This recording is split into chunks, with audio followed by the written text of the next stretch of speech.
Bharat one से उर्मिला गुप्ता का नमस्कार। अमित शाह जी के बारे में कुछ शब्द मैं आपको बोलना चाहती हूँ। अमित शाह जी गृह मंत्री तथा सहकारिता मंत्री, भारत सरकार। मान्यवर, आपको लोग वर्तमान भाजपा का चाणक्य कहते हैं, परंतु आप तो चंद्रगुप्त भी न बन पाए महोदय।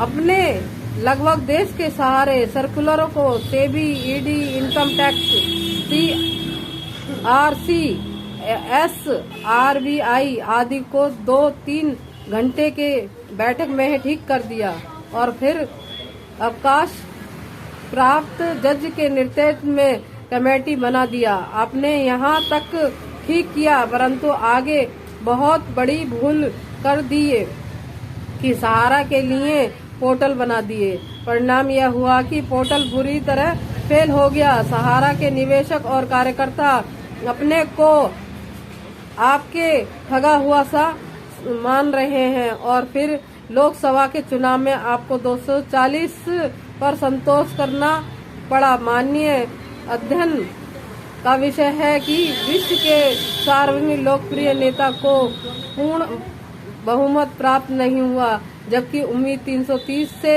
अधिक का था। इसके जिम्मेदार सिर्फ और सिर्फ आप ही हो।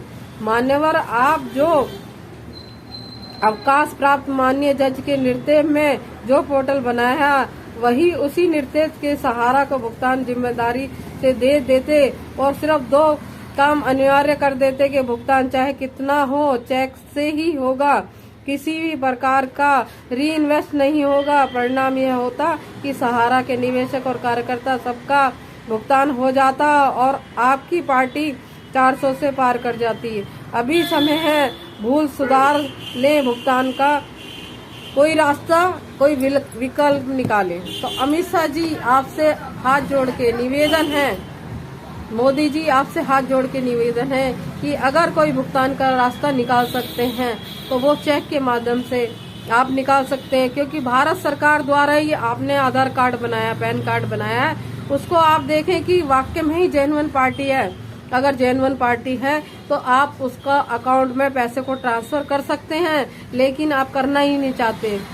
मैं अपना आपको बताना चाहूँ कि मैं जब से मैंने होश संभाला है और जब से मैं मतदान का एक हिस्सा बनी हूँ, मैंने हमेशा बीजेपी का ही साथ दिया और बीजेपी को ही वोट दी, चाहे जीते या हारे। लेकिन अब की बार मेरा मन बिल्कुल बदल चुका है, क्योंकि बीजेपी ने इस 12-13 साल में सहारा पीड़ितों के लिए कुछ भी नहीं किया।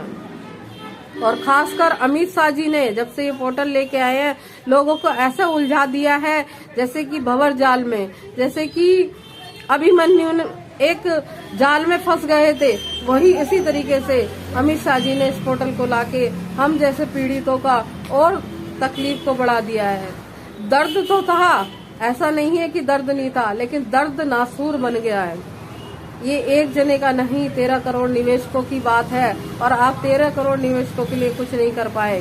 तो आपने झारखंड में देख लिया कि आपका सफाया हो गया और इंडिया गठबंधन का चुनाव हो गया, लेकिन आप दिल्ली में और बिहार में देखना कि आपको एकदम से आपका सुपड़ा साफ कर दिया जाएगा, क्योंकि आपकी सरकार जब से आई है हम लोग थक चुके हैं और आपने पोर्टल लाके तो हमारी जिंदगी को नरक बना दिया है। लोगों का पैसा लग रहा है इसमें, रजिस्ट्रेशन के नाम पे बहुत पैसा लोग बर्बाद कर चुके हैं, लेकिन समस्या वहीं की वहीं खड़ी हुई है। ये नहीं है कि पोर्टल पे जाने के बाद लोगों की समस्या दूर हो गई हो। आपके इस पोर्टल लाने से लोग बर्बाद हो गए हैं। आपने जो ये पोर्टल का एक हिस्सा लेके आए, ये सबसे बड़ी गलती करी और इस गलती में हम लोग फंसते चले गए और हम किसी का भी भुगतान नहीं कर पाए, क्योंकि आपका पोर्टल ही सही तरीके से नहीं बना। आपने सिर्फ जो पीड़ित थे, सहारा पीड़ित या और भी कंपनियों से जो भी पीड़ित थे, सिर्फ उनके आधार कार्ड, पैन कार्ड आपने देखने थे और अकाउंट कंपलसरी कर देते कि सभी को अपने नेशनल बैंक में अपने खाते खुले होने चाहिए, ताकि आप उस बैंक में इस पैसे को ट्रांसफर कर देते और जनता को पैसा मिल जाता। लेकिन आप वो ना कर पाए और आपका पोर्टल पूरी तरह से फेल हो गया।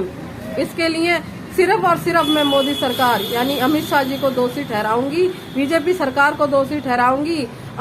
मोदी जी ने बहुत बड़े बड़े काम किए, तो क्यों ना इन अमित शाह जी को समझाते हैं कि इस पोर्टल को लाके आपने जनता की समस्या को और बढ़ा दिया, घटाने की जगह बहुत बड़ी समस्या पैदा कर दी, जिससे लोगों को लाखों लाख रुपया खर्च हो रहा है, लेकिन समस्या है कि वहीं की वहीं खड़ी है। तो इस पोर्टल के रास्ते को बंद करो और नया कोई ऐसा सिस्टम लॉन्च करो जिससे जनता का पैसा उन तक मिल सके, और नहीं तो बीजेपी सरकार अपनी हार को अभी से मान के बैठ जाए कि वो जीत भी पाएगी। बीजेपी सरकार इस अब जो चुनाव हो रहे हैं झारखंड के तो हो चुके, जो रिजल्ट आ गया, बिहार और दिल्ली के जो चुनाव होने वाले हैं उसमें हरगिज सीट नहीं आने वाली हैं। तो इसके दोषी आप खुद हैं, आप खुद समझदार हैं।